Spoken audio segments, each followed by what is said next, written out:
Today, we're going to look for my spark bird. Let's go.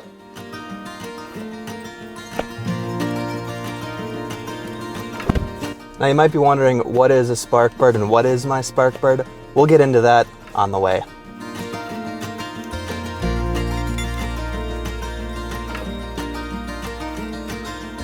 That was indeed my spark bird. No more secrets, it's out there now. Alright, I am just about at my location. I've pulled over, I'm going to start getting my gear ready, and while I do that, let me tell you a little bit more about what a spark bird is, as well as what my spark bird might be. I'll start hinting at it until we see it.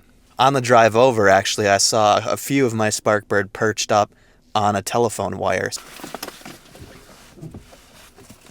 Alright, mic is in place. That's a little easier now. Pull the binoculars out. So, a spark bird is what is largely you consider the bird that got you interested into birding, or maybe piqued your interest, causing you to explore more about this hobby. Not everyone has a spark bird, not everyone is familiar with the term, but it is something that you'll find a lot of birders will have should you ask them about it. In fact, a few of my other YouTube friends are doing a challenge where they had to make a video about their spark bird. That's what I'm participating in now. Link to that playlist will be in the description. So thank you to my friend Shayna for starting that up and telling us to do this. As for what my spark bird is, I'll tell you the story and share a little bit more as we get closer to the location. My spark bird is not uncommon at all. In fact, after I've started birding, I've actually learned how commonly you can find them. I see them on a lot of outings that I go on. At the time, though, it was something completely new to me when I started birding. So I'm here at Farmington Bay. The weather is unfortunately not great. Precipitation kind of came out of nowhere. It looks like it's going to hang around for an hour or so. I'm hoping it'll lighten up here soon so I can get outside a little bit more. For now, though, I'm just filming a bit from the car that I see as I drive along these roads out here. My adventures at Farmington Bay started with a bald eagle. This bird many people would consider to be their spark bird. Super majestic and close views of this raptor. We saw many other species out in the water too, which was really cool.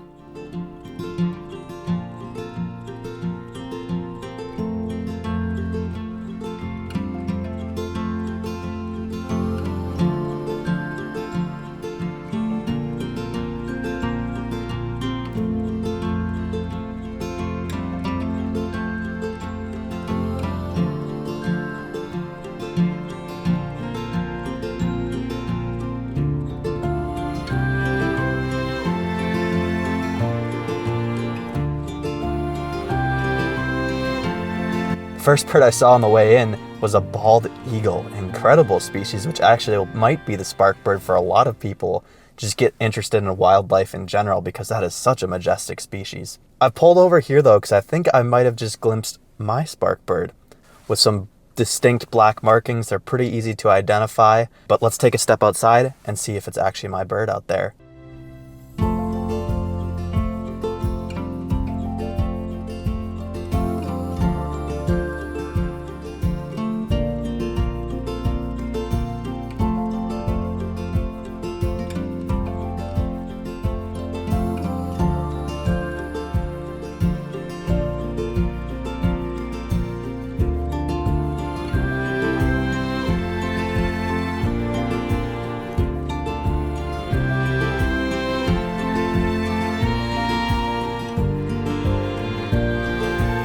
That was indeed my spark bird, the American Kestrel. No more secrets, it's out there now.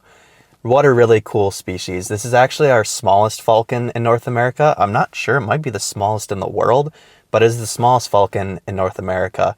And it has these bold black eye stripes along its face, which just makes such a unique facial pattern that really stood out to me and got me more interested in birding. That one I just came across right there appears to me to be a female. It was lacking a lot of the blue silverish coloration that the males have along their wings. So it's pretty cool. We'll probably see a few more along this road as we continue, and I'll point them out to you. Maybe we'll find a male so I can call out those differences. Just to take you back for a quick second and tell you the story, I've always been interested in wildlife photography. Some of my favorite creators on YouTube are wildlife photographers, and I've watched so much content, and that was something I've always wanted to do. One day I finally pulled the trigger on a wildlife lens and I took it on a few adventures, including to places like Yellowstone. I went out to Antelope Island State Park here in Utah. And then one day I decided to go up to the Bear River Migratory Bird Refuge. And I made a video back on my other YouTube channel a few years back.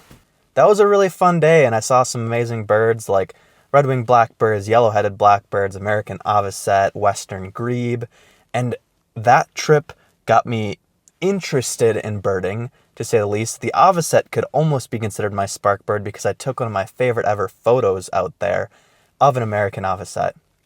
But I decided to give birding one more try before really diving in head first to make sure I really enjoyed it before starting to invest more money into the hobby for things like binoculars and even more expensive gear. So I headed out one day to Antelope Island. I actually have a video of that on my other old YouTube channel because my main target was actually photographing bison that day, so I haven't put it yet on this birding channel. But during that time, I came across a few raptors, some northern harrier and the American kestrel. And that American kestrel, for whatever reason, just sticks out in my head as being such a cool moment. It was actually pretty fine with people's presence. It was pretty close to the road. I got some amazing views of it. And I was in awe of this awesome species that was just right there in front of me that I could go find out in the wild. And it made me want to have more similar experiences like that, searching for more birds and having some amazing time photographing and filming them. So that's my short little blurb on why I love the American kestrel and why I consider it my spark bird. Let's continue birding. Let's see what we can find out here. Maybe finding some more kestrel and potentially a rough-legged hawk. That's really me being hopeful, so let's see. The weather is clearing up a little bit, thankfully. We do have another kestrel out here perched on a tree that really sticks out. It's like it was made for a bird of that size to sit on. Also got two northern flicker, and there's another bald eagle just over here. So I'm gonna hop out and take a few pictures of that eagle.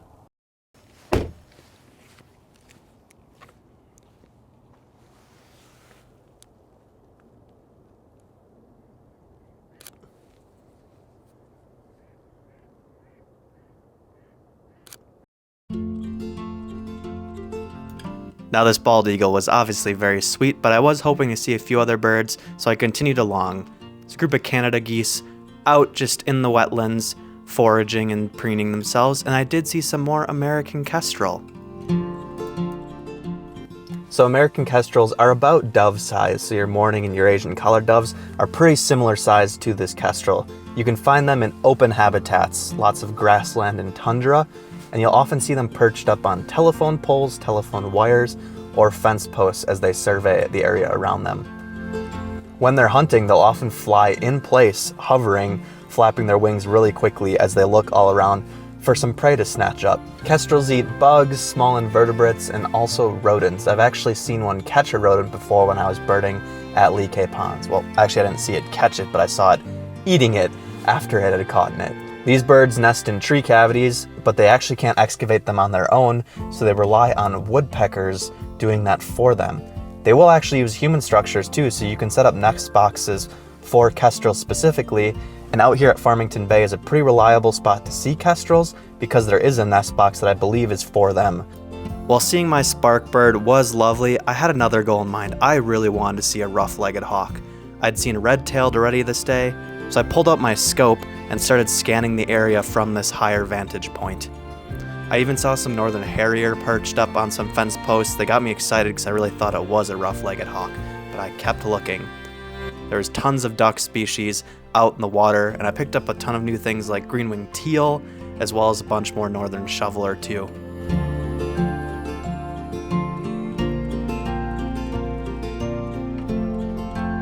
Another hawk out in the distance perched up got me excited, but looking closely, this was again a red-tailed hawk.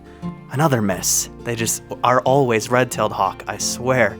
But I turned my camera to the right when I noticed a bird perched on a fence post.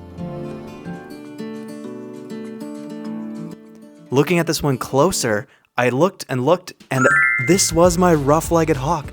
Finally, this nemesis bird has been defeated. You cannot believe how excited I was to see this in my scope and get it on camera.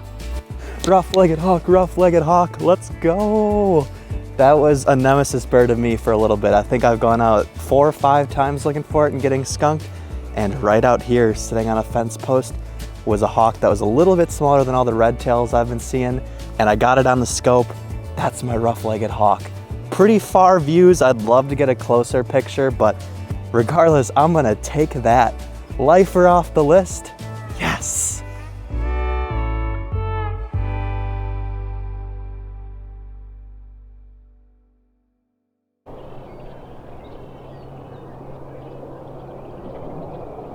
It certainly is hard to beat the sighting of a rough-legged hawk after wanting to see one for so long, but I continued my birding adventure just down the road a little bit, checking out some of the various ducks and waterfowl out in the water. It was a really beautiful day now that the rain had let up. We had some cool mist looking over the mountains. Honestly, there wasn't too much of note left on the day. I did see a few ruddy duck and a pied-billed grebe, too. And then there were about 150 American white pelican off in the distance. I could only get these really crappy views of this one that was the closest to me. But still, this was an amazing birding adventure, and I was super happy I went out to show you both my spark bird and get that awesome lifer. Man, I could stay out here and photograph and scope these birds for a long time, but unfortunately I have to head home. Got to get caught up on some work before a trip that I'm going on, which is going to be really exciting for the channel. Make sure to subscribe to see that. But I hope you liked learning about my spark bird and a little bit of the reasons why and how I got into birding, along with that awesome rough-legged hawk. Let's go. Thank you, as always, for watching my videos. I will see you in the next one. Happy birding.